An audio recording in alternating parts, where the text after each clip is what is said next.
So right now, the audio world is currently going through a renaissance, as ever since most audio companies and audio streaming brands have launched lossless audio support, high-res lossless audio support, a lot of consumers are going back to the 3.5 headphone jack, and it just solidifies everything that I've been saying about the 3.5 port. It is undefeated and can never be beaten.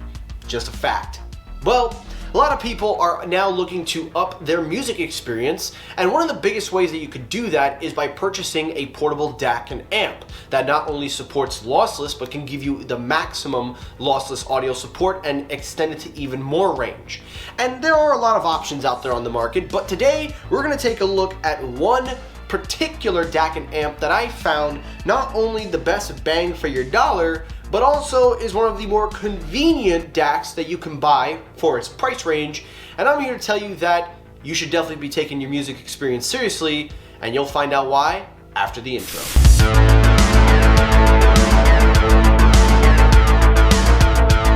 So this product is the okay, this is a really long name, so excuse me if I get this wrong. The Ikko Zerda Portable DAC Amplifier. Now this is one of the few products made by Ikko that have been around for a while. They've made some very good portable DAC and amps in the past. This is one of their newer models, and I actually picked up two of them, so you'll be seeing them in this episode. Basically, I got one for the iPhone and one for my USB-C devices. Mostly people are probably going to be buying this one versus the Apple one, but if you have an iPhone, it is good to know that they do carry a Lightning connector.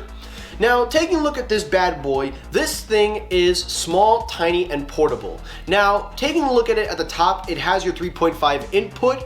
On the middle of it, it has your branding logo, Ikko, but also it has three controls. You have the play and pause, your volume control, up and down, and then at the very bottom, there is the connector. Now, right out of the bat, one of the things that puts this apart from any DAC and amp that I've used is that the connector is magnetic. This is one of the few that use a magnetic connection, and the magnetic connection itself on the DAC and amp is very strong and very tight. But inside that connection is also a little mini port.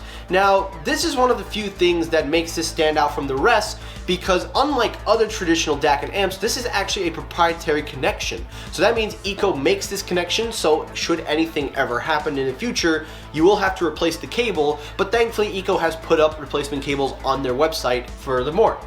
Now, taking a look at the DAC and amp, the idea is simple. You have your DAC that is inside of this device. It is an ESS customizable DAC. It supports 32 bits up to 384 kilohertz, so that is beyond. That's literally more than the average high-res lossless files.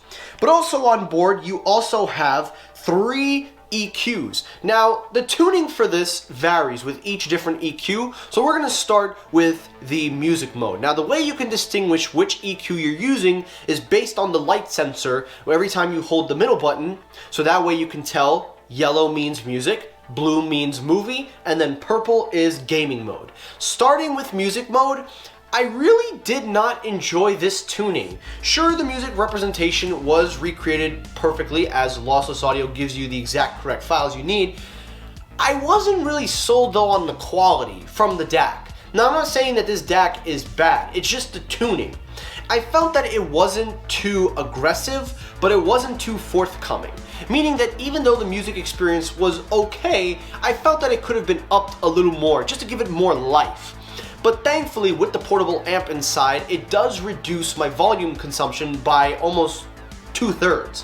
So whenever I'm using my volume control for any of my earbuds and headphones for that matter, I notice that my volume control is more towards the lower end, so I don't have to up the quality or up the volume. Now, when we get to movie mode, that is where we take a big turn, as not only the quality gets lifted up, but it's more impacted. Now, that's because, of course, its name is movie mode, so when you're watching a heavy bass movie, and also with a lot of action and special effects and sound effects going on, movie mode is definitely one of that. And one of the cool things that I like about movie mode is that it not just works for the movies, but when you play it in music, it actually makes the music sound a little bit more uplifted. So I actually prefer listening to my music in movie mode and leaving it on movie mode, period. Gaming mode is a little bit confusing because when you turn on gaming mode, it takes a couple seconds to detect what device you're using, and then of course once it separates, it feels very nice when you're playing a game like Call of Duty or Fortnite on your iPhone or on your computer. But I found that the volume control is very tricky, as there is volume control not just on this thing, but then also you have volume control on your earphones. It's a complete mess. So the gaming mode was very shaky, to say the least. But another question that you're probably asking is, how does this stand up to the DAC that are made by Samsung and Apple?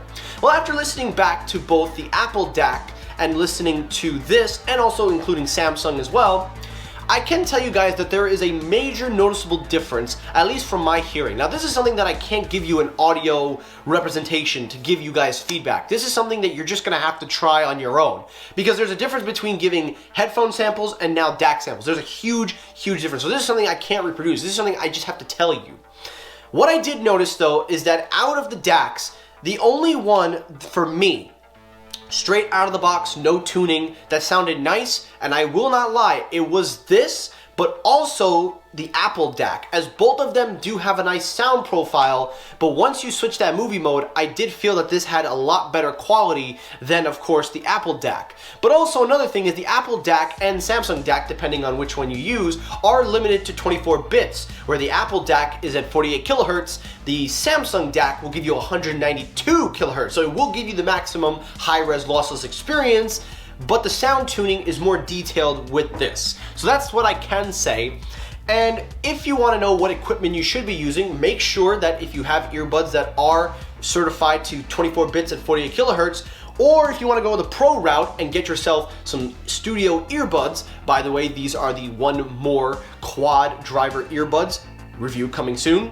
This will not only be able to take advantage of lossless, but will give you the high-res lossless experience while hearing every bit of detail. And I'll get to that when we review these bad boys. Just make sure that your earbud and over-ears are high-res certified, and of course, their readings are at that level. So overall, what do I think of these two portable DACs? Well, listen. As somebody who is enjoying the music and enjoys the experience, I gotta say that while I do like that Apple's DAC and Samsung DACs are easy to pick up and go, they don't truly take full advantage of the audio experience in terms of the high res. That's where this bad boy comes in. The Ikko Zerda, okay, that's a very long name, the Zerda, whatever it's called. This thing not only handled the high task, but it helped to produce the music quality to a new, probably more enjoyable level for me.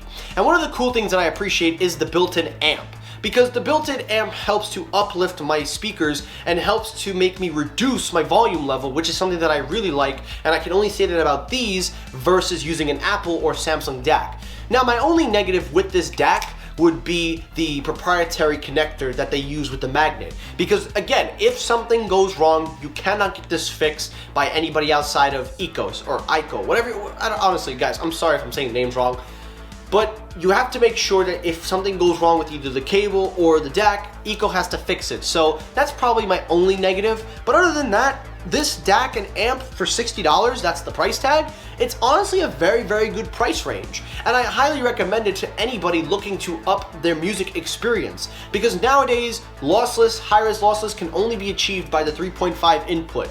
At least until someday somebody makes an audio chip that can support lossless audio. But until that day comes, nothing beats the 3.5, and the Ikko portable DAC and amp takes full advantage of it and does it better. So that's my review on these two little things. If you have any questions, hit me up in the comment section. And again, guys, if you enjoyed the video, hit the like button. If you dislike the video, you can hit the dislike button to help circulate my videos as well. As always, everyone, thank you so much for watching. I will see you all in the next episode. Have a great rest of your day, guys. Take care, stay safe, and peace!